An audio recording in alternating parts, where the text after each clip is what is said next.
안녕하십니까, 박옥선입니다. 오늘은 출입국 정책에 대해 말씀드리고자 합니다. 며칠 전 코로나19 장기화에 따른 방문 취업자 H2 비자 동포를 위한 구제 방안이 나왔습니다. H2 비자를 가지신 분은 만기가 되면 3개월을 연장을 해준다는 공지입니다. 그리고 또 H2 비자 만기자가 출국했을 경우에 그 배우자 혹은 미성년자 자녀에 대한 연장을 계속 해준다는 이야기입니다. 예를 들어서 중국에 제가 재입국 비자를 받아야 되니까 중국 출국을 해야 되잖아요. 그러면은 여기 있는 배우자 혹은 미성년자가 학생이 있으면 계속 연장해준다는 이야기입니다. 그러면 만약에 3개월 이내 가서 비자가 불어났을 경우에는 어떻게 하지? 네, 그래도 계속 해준다는 말씀입니다. 다음은요, C38 비자에 관해서 말씀드리겠습니다. C38 비자는 새롭게 정책 개선된 것은 없습니다. C38 비자를 가지신 분이 출국을 위한 연장을 계속 했을 경우에는 항공권을 구입해서 연장하러 가야 됩니다. 얼마 전까지만 해도 비행기표가 없어서 못 갔을 경우에는 계속 무제한을 연장을 해줬죠. 그러나 이제는 항공권이 있으니까 항공권을 구입해서 계획을 잡아서 출입국을 오십시오. 그 이야기인 것 같습니다.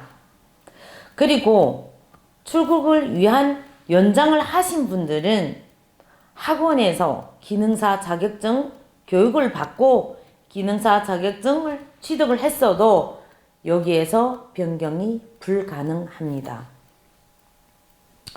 그러면 어떻게 해야죠? 그러면 이분들은 다시 중국으로 갔다가 C38 비자든 H2 비자든 상관없습니다. 다시 비자를 밟아서 한국에 다시 입국해야 기능사 자격증으로 F4 비자를 바꿀 수 있습니다. 그러면 C38 비자는 어떤 경우만 연장하지? 예, 특별한 경우만 연장이 가능합니다. 다음은 F4 연장에 관해서 말씀드리겠습니다. 지금 소문에 의하면 F4 비자를 연장하려면 소득증명서가 있어야 된다고 모두들 말씀하시더라고요. 다 그런 거는 아닙니다. F4 비자를 취득 경우에 따라서 간혹 담당자가 확인한다고 합니다.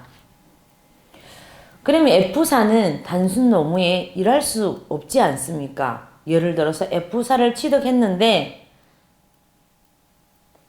건설 현장에서 일한다거나 식당에서 일한다거나 안 되겠죠.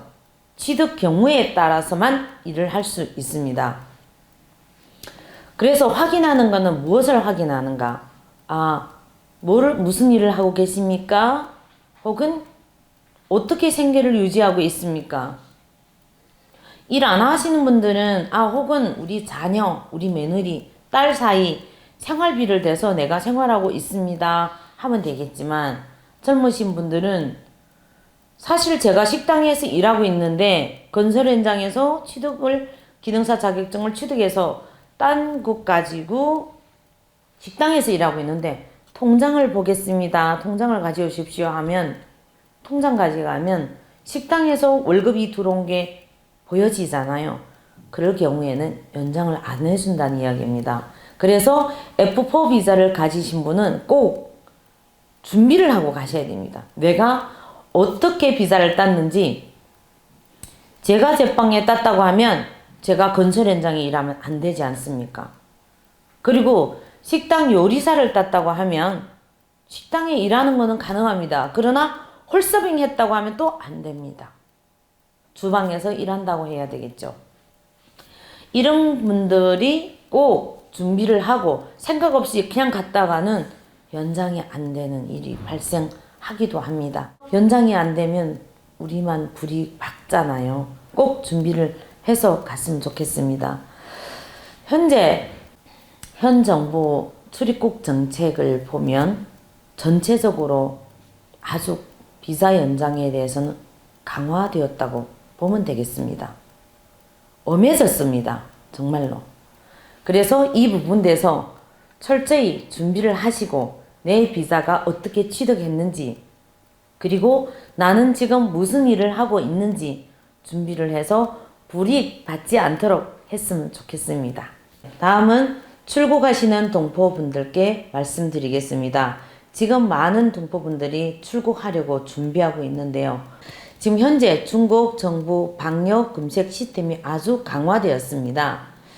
코로나19 그 핵상 검사가 전에는 출국 시간 72시간 전 1회로 했었는데요. 지금은 48시간 2회로 바뀌었습니다. 그것도 서로 다른 병원에서 중국 대사관이 지정한 병원에서 미루 예약하고 검사를 하셔야 됩니다.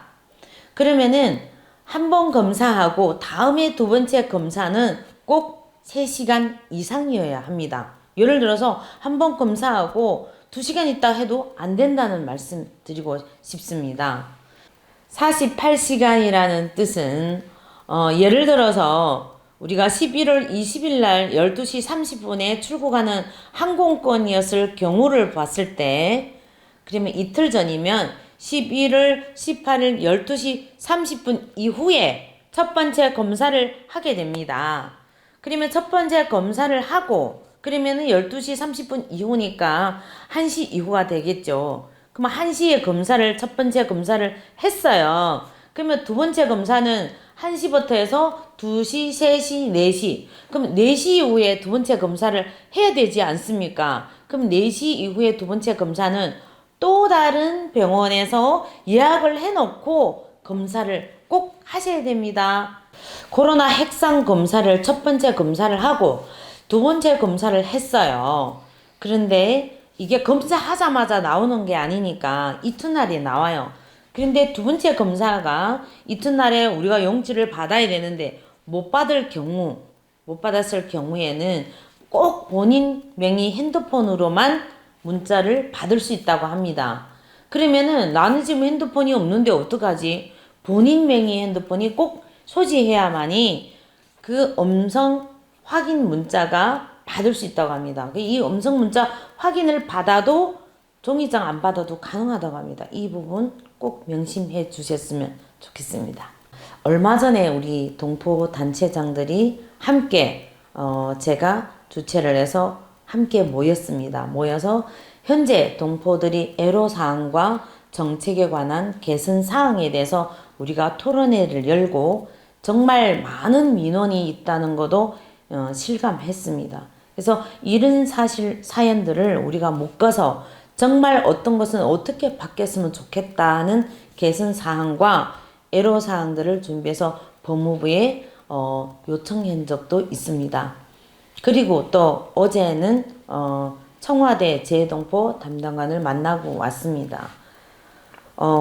저희들이 애로사항과 현실의 코로나19로 인한 어떤 동포들에 대한 정책에 관해서 정말 안타깝게 지금 애로사항을 모두 우리가 청와대에 전달을 했습니다. 청와대 관계자분들 경청을 하시고 노력하신다고 말씀을 했으니까 우리가 좋은 정책 개선에 관해서 기대를 해봐도 나쁘지는 않을 것 같습니다. 아무튼 코로나19 여러분들과 함께 잘 이겨갔으면 좋겠습니다. 여러분 건강하십시오. 감사합니다.